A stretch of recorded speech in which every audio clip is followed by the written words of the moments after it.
डर सबको लगता है। छलावा। 5 दोस्त मनाली के लिए ट्रिप पे जा रहे होते हैं, जहां उनके साथ बाकी सभी स्ट्रेंजर्स हैं। सभी लोग नाचते गाते हुए जा रहे होते हैं। यार तुम लोग बातें करो, मुझे तो बहुत जोरों की नींद आ रही है, मैं तो चला सोने। अरे राज, तू यहाँ क्या सोने के लिए आया है? अरे कोई बात नहीं, सोने देना इसको, हम लोग हैं ना। बस अब पहाड़ों पे चढ़ने लगी थी, जहां खाई और जंगल दोनों ही थे। रात के सन्नाटे में बस स्पीड में पहाड़ों पे चल रही थी कि तभी अचानक ही बस लहराने लगी और बस ड्राइवर भी बस को कंट्रोल करने की कोशिश करने लगा, लेकिन तभी बस एक पेड़ से जा टकराई। अरे ये सब क्या हो गया? सभी लोग ठीक हो? हाँ, हम सब ठीक है। इतने में नेहा ड्राइवर से कहती है, अंकल आप कैसे बस चला रहे हो? अभी तो हम सब खाई में गिर जाते। अरे मैडम जी, मेरी कोई गलती नहीं है। अचानक ही मेरे सामने एक औरत आ गई, उसको बचाने के लिए मैंने बस मोड़ दी, लेकिन बस स्पीड में थी इसीलिए कंट्रोल से बाहर हो गई। चलो चलकर बाहर देखते हैं कि वो औरत कहाँ है, कहीं उसको कुछ हुआ तो नहीं। ये सुन सभी लोग बस से नीचे आते हैं और उस औरत को देखने लगते हैं। ड्राइवर अंकल, यहाँ तो आसपास कोई नहीं है, लगता है आपको धोखा हुआ है। अरे ड्राइवर अंकल, बस चलाते हुए सो गए होंगे और अब एक्सीडेंट के बाद बहाने बना रहे हैं। ड्राइवर साहब, बस को काफी डैमेज हो गई है, इसको ठीक कराने में वक्त लगेगा। आप लोग एक काम करो, यहीं पास में ही बैठ जाओ, तब तक मैं बस ठीक करके देता हूँ।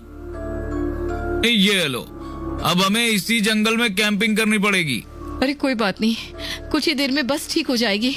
सभी लोग बस से कुछ दूर जा करके एक साथ बैठ जाते हैं और बातें करने लगते हैं। तभी राज भूतों की कहानी सुनाने लगता है। राज बस करो, इन बच्चों वाली कहानी से कोई नहीं डरता है। तो चलो मैं आप लोगों को सच्ची कहानी बता देता हूँ। ठीक है सुनाओ।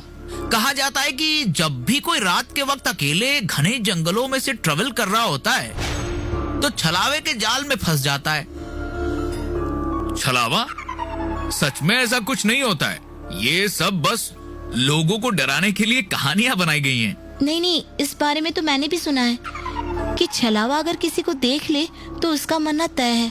हाँ, क्योंकि छलावा आपके आसपास ऐसा माया जाल बना देगा कि आप खुद को ही मार लोगे, और ऐसे ही ये छलावा अपना शिकार करता है। अरे बस करो यार तुम लोग, अब कोई और बात करते हैं। अरे लगता है कोई तो डर रहा है। ऐसा कुछ नहीं है, बस मुझे अभी अपनी ट्रिप के बारे में सोच सोच के खुशी हो रही है और वो मुझे खराब नहीं करनी है। तभी नेहा जोरों से चीखते हुए कहती है, अरे यार मेरा फोन तो बस में ही रह गया।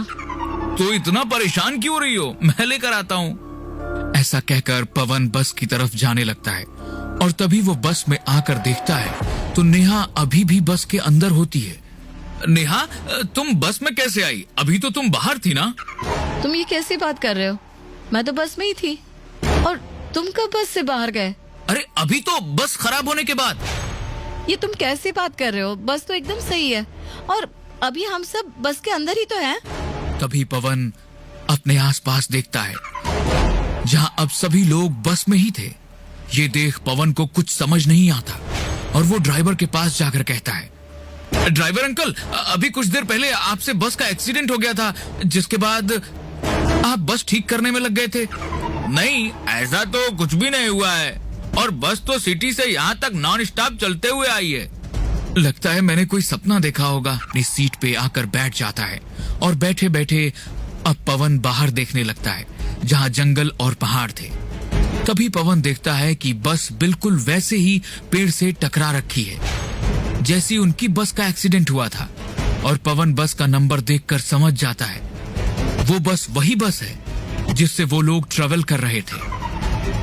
कुछ तो गड़बड़ है यहाँ, मुझे बस से उतरना होगा। क्या हुआ पवन, तुम इतना घबराए हुए क्यों हो? पवन बिना कुछ बोले ही बस ड्राइवर के पास जाता है और कहता है, अभी इसी वक्त बस रोक दो। ये तुम क्या कह रहे हैं साहब, इतनी रात बस नहीं रुकेगी। जो मैंने कहा है वो करो। ड्राइवर पवन की नहीं सुन रहा था, इसीलिए पवन बस का हैंडल पकड़कर खुद ही बस रोकने की कोशिश करता है। इतने में रास्ते के बीचों बीच एक पूरा परिवार खड़ा था जो बस रुकवाने के लिए हाथ दिखा रहा था, लेकिन हैंडल का कंट्रोल ना होने की वजह से उस पूरे परिवार का एक्सीडेंट हो जाता है बस से। और तभी अचानक ही बस रुक जाती है और पवन और बाकी सभी बस से उतरकर उस परिवार को देखने जाते हैं, जिसमें 2 छोटे बच्चे समेत माँ बाप बस के नीचे कुचल के मारे गए थे। हे भगवान, ये मुझसे क्या हो गया? तुमने एक पूरे परिवार को जान से मार दिया। हाँ पवन, तुम्हें इसकी सजा भुगतनी चाहिए। तुमसे बहुत बड़ा पाप हुआ है। पवन जैसे सभी की बातों में हाँ मिलाने लगता है। हाँ, आप सभी सही कह रहे हो, मुझे अपने पाप की सजा भुगतनी चाहिए। तो जाओ पवन, सामने की खाई से कूद जाओ और दे दो अपनी जान। पवन भी उन सभी की बात में आकर खाई की तरफ जाने लगता है और खाई के पास पहुंचकर कूदने ही वाला होता है कि तभी पीछे से कंडक्टर पवन का हाथ पकड़कर उसको अपनी तरफ खींच लेता है। अरे आप क्या करने वाले थे? होश में तो हो आप? कंडक्टर की आवाज सुन सभी लोग जंगल से भागते हुए आते हैं। पवन, तुम कहाँ गायब हो गए थे? हम लोग कब से तुम्हें ढूंढ रहे हैं। पवन भी जैसे अभी होश में आया हो। ये तुम लोग क्या कह रहे हो? मैं तो तुम सभी के साथ ही तो था बस में। अबे बस तो खराब पड़ी थी ना, उसकी वजह से ही तो हम सब जंगल में बैठे हुए थे। लेकिन अभी तो मैं बस में ही था और तभी अचानक बस से एक परिवार का एक्सीडेंट हो गया और वो मेरी वजह से मारे गए। तो तुम सबके कहने पे ही मैं खुद को मारने जा रहा था। तुम होश में तो हो? हम भला ऐसा क्यों करेंगे? अब मैं सब समझ गया। पवन जो भी कह रहा है सब सच है, इसके साथ हुआ है। ये सब मैं आपको बाद में समझा दूंगा, पहले जल्दी से बस में चलकर बैठो सब। सभी लोग जल्दी से बस में आ जाते हैं। तब कंडक्टर कहता है, हम सभी के ऊपर छलावा की नजर पड़ चुकी है और उसका पहला शिकार पवन था। पवन की नजर को उसने बांध दिया था, इसीलिए जो भी छलावा चाहता था पवन वही देख रहा था। ये सब क्या कह रहे हो? ये सही कह रहा है। अगर यकीन न हो तो बस को बाहर से देख लो। हम लोग कब से एक ही जगह पे गोल गोल घूम रहे हैं। इसका यही मतलब है कि छलावा हमारा शिकार करने वाला है। अब हम सब क्या करेंगे? कैसे बचकर बाहर निकले इस छलावे के माया जाल से? हमारा यहाँ निकलना तभी पॉसिबल है जब सुबह हो जाए। सुबह होते ही छलावे की शक्ति कम हो जाएगी। लेकिन सुबह होने तक वो हमें मारने की पूरी कोशिश करेगा, क्योंकि इस वक्त वो हम में से किसी एक के शरीर में है, इसीलिए हम अभी तक उसके जाल में हैं। अगर हम छलावे को पता करके उसको मार देंगे तो हम सभी बच जाएंगे। लेकिन कैसे पता करें वो कौन है? जितना मुझे मालूम है, छलावा ऐसे इंसान के अंदर होगा जो सबसे कमजोर है और जो अकेला कहीं गया हो। ये पवन तो कब से गायब है और छलावा तो इसको पकड़ भी चुका है। जरूर यही छलावा है। हाँ तो सोचना क्या है, मार दो पवन को, तभी ये माया जाल खत्म होगा। अरे पागल हो क्या तुम लोग? वो हमारा दोस्त है। नेहा, तुम्हारे दोस्त को मारकर छलावे ने उसके शरीर पर कब्जा कर लिया है। हाँ नेहा, ये सही कह रहा है, पवन ही छलावा है। अरे तुम सब पागल हो क्या? मैं पवन हूँ, कोई छलावा नहीं। हाँ, और गायब तो ये ड्राइवर और कंडक्टर भी थे काफी देर तक। हम बस ठीक कर रहे हैं, बात मानो यही छलावा है। और तभी नेहा और श्वेता को पकड़ लेते हैं और पवन को एक डंडे से सिर पे मार देते हैं, जिससे पवन के सर से खून निकलने लगता है और वो वहीं गिर जाता है। ड्राइवर बस चलाने लगता है और काफी परेशान हो जाता है। उसको देख अर्जुन कहता है, क्या हुआ? आपका दोस्त पवन छलावा नहीं था, क्योंकि हम लोग अभी भी छलावे के जाल में हैं। यानी छलावा अभी भी हमारे बीच है। तुम सबकी वजह से पवन मारा गया। इस ड्राइवर और कंडक्टर की वजह से मेरा दोस्त मारा गया है। हाँ तुम सही कह रहे हो, इन्हीं दोनों में से कोई ना कोई एक छलावा है। क्यों ना दोनों को मार दिया जाए। इस बार गुस्से में श्वेता और अर्जुन ड्राइवर और कंडक्टर के सिर पर डंडा मारकर उनको भी मार देते हैं। लेकिन जल्द ही उनको मालूम हो जाता है कि छलावा अभी भी जिंदा है और उनके बीच है, क्योंकि वो लोग अभी भी उसी के माया जाल में फंसे हुए हैं। अब तो हम 5 लोग ही बाकी हैं जो जग रहे हैं।